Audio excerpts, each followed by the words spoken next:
The history of Roman law can be divided into three systems of procedure: that of legis actionis, the formulary system, and cognition extraordinarem. The periods in which these systems were in use overlapped one another and did not have definitive breaks, but it can be stated that the legis actio system prevailed from the time of the 12 Tables until about the end of the 2nd century BC. That the formulary procedure was primarily used from the last century of the Republic until the end of the Classical period, and that of cognition extraordinarem was in use in post-classical times. Again, these dates are meant as a tool to help understand the types of procedure in use, not as a rigid boundary where one system stopped and another began. Legis actionis. The remarkable aspect of a trial of an action under the legis actio procedure was characterized by the division of the proceedings into two stages,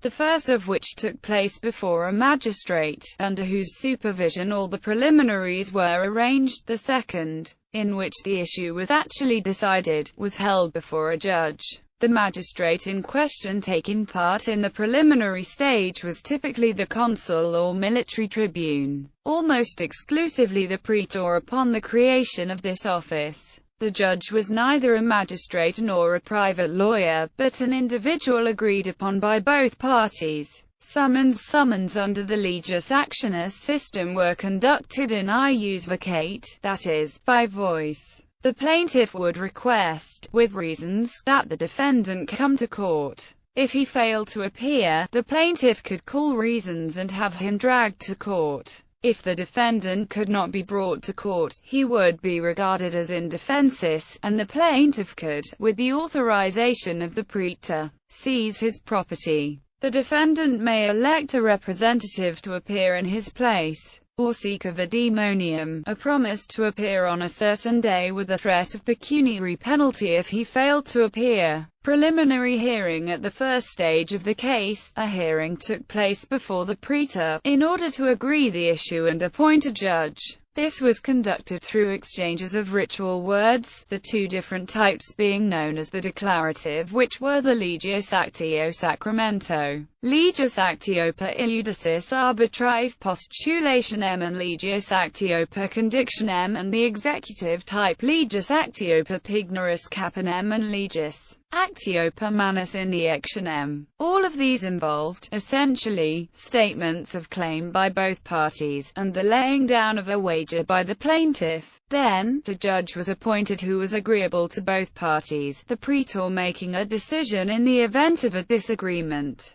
Judges were chosen from a list called the album illudicum, consisting of senators, and in the later republic, men of equestrian rank. Full trial. Once the judge had been appointed, the full trial could begin. This was fairly informal compared to the preliminary hearing, and was supposed under the 12 Tables to take place in public. While the witnesses could not be subpoenaed, the dishonorable status of intestabilis would be conferred on a witness who refused to appear. There were few rules of evidence, although the burden of proof lay upon the plaintiff. The trial consisted of alternating speeches by the two advocates, after which the judge gave his decision. Execution.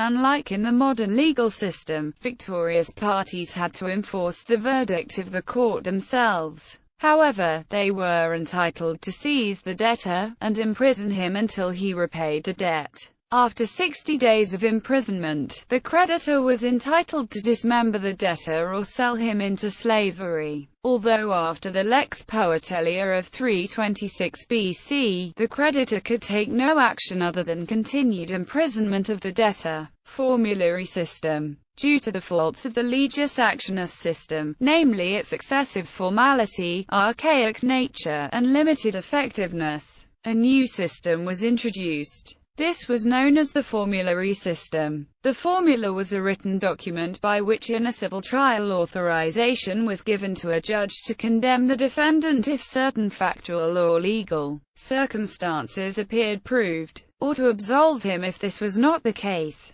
Origins. The formulary system was originally used by the peregrine praetori to deal with cases involving foreigners, which often involved substantial sums of money. This allowed the use of formulae, standardized written pleadings, to speed up cases. This was soon, by popular demand, adopted by the urban praetor for use by all Roman citizens. The lex Attribution, of an uncertain date, but somewhere between 199 BC and 126 BC, is connected with the reform of civil procedure, and it can be stated that it abolished the legus actionis and introduced the formulary procedure. The reform was completed by 2 statutes of Augustus, under the name of leges Iulia Judiciarii. Summons defendants were summoned under the formulary system in a similar manner to under the legus actionis. The defendant was still summoned orally, but had an extra option. Rather than immediately going to court, he could make a vademonium, or promise,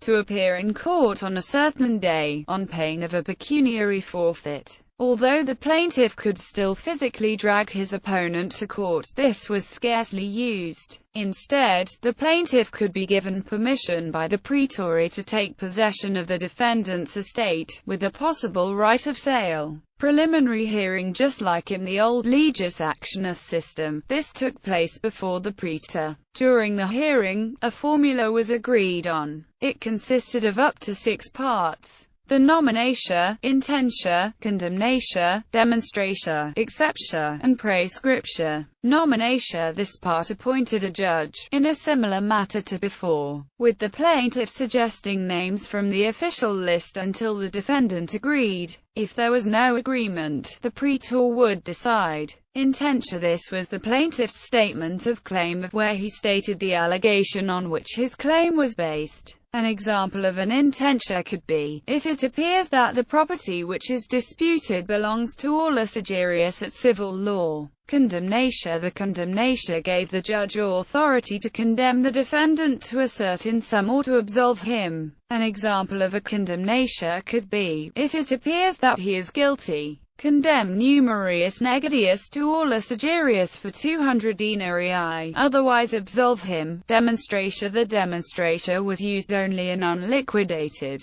in personam claims, and stated the facts out of which the claim arose. Exceptio and replicatio. If the defendant wished to raise a specific defense, he would do so in an exceptio. However, if the plaintiff was desirous of refuting the defense, he could file a replicatio, explaining why the defense was not valid. The defendant could then file another exceptio, and so on. The last of these to be proved on the facts. 1. Praescriptio. This somewhat legalistic clause limited the issue to the matter in hand, avoiding litis contestatia, where the plaintiff was prevented from bringing another case against the same defendant on a similar issue. Oath-taking. The case could sometimes be settled entirely through the preliminary hearing. The plaintiff could challenge the defendant to take an oath supporting his case. If the defendant was willing to swear the oath, he won, and, if not, lost. However, he had a third option. He could tender the oath back to the plaintiff, who similarly won if he took the oath and lost if he did not.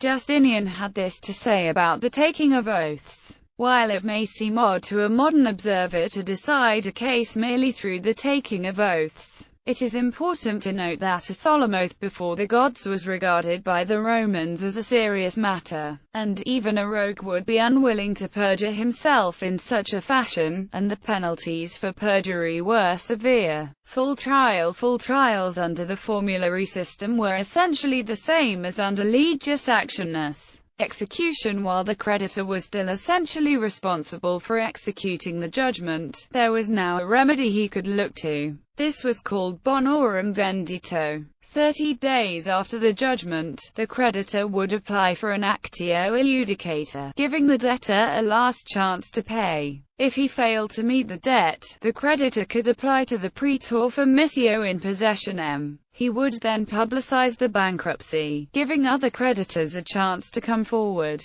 30 days after which the creditors would meet to appoint an executor. This executor would prepare an inventory of the debtor's estate, and then hold a public auction, with the entire estate going to the bidder who was prepared to meet the greatest proportion of the debt.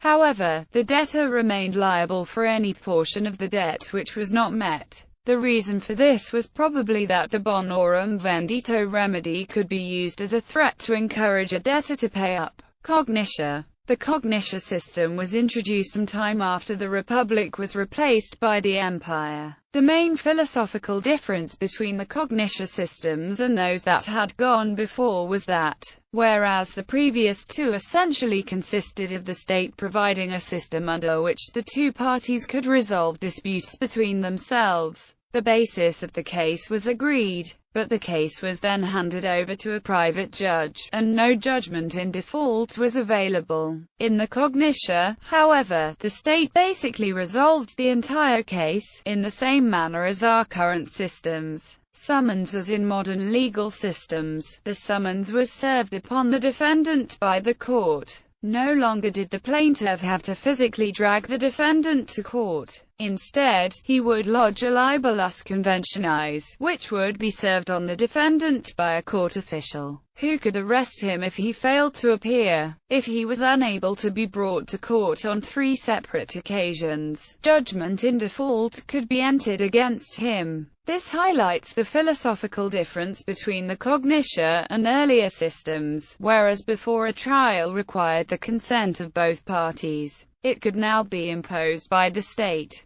Trial. In the Cognition system, the trial took place before a magistrate, rather than a lay judge. The process tended to be less adversarial than before, as the magistrate had sole control over the case, and could admit whatever evidence he pleased. Documentary evidence was now considered to be of vital importance. The magistrate's decision was read out in court and given in writing to both parties. As he was not bound by a formula, the magistrate could hand down a more discretionary ruling than was possible before. Enforcement. Whereas before the victor was responsible for enforcing payment himself, he could now ask the court bailiffs to seize the defendant's property to be sold at auction. Appeals. Under the Cognition system, an appeals procedure was available for the parties. The appeals process was extremely complex, but essentially consisted of the progression of the case through higher and higher courts, possibly culminating in the emperor himself.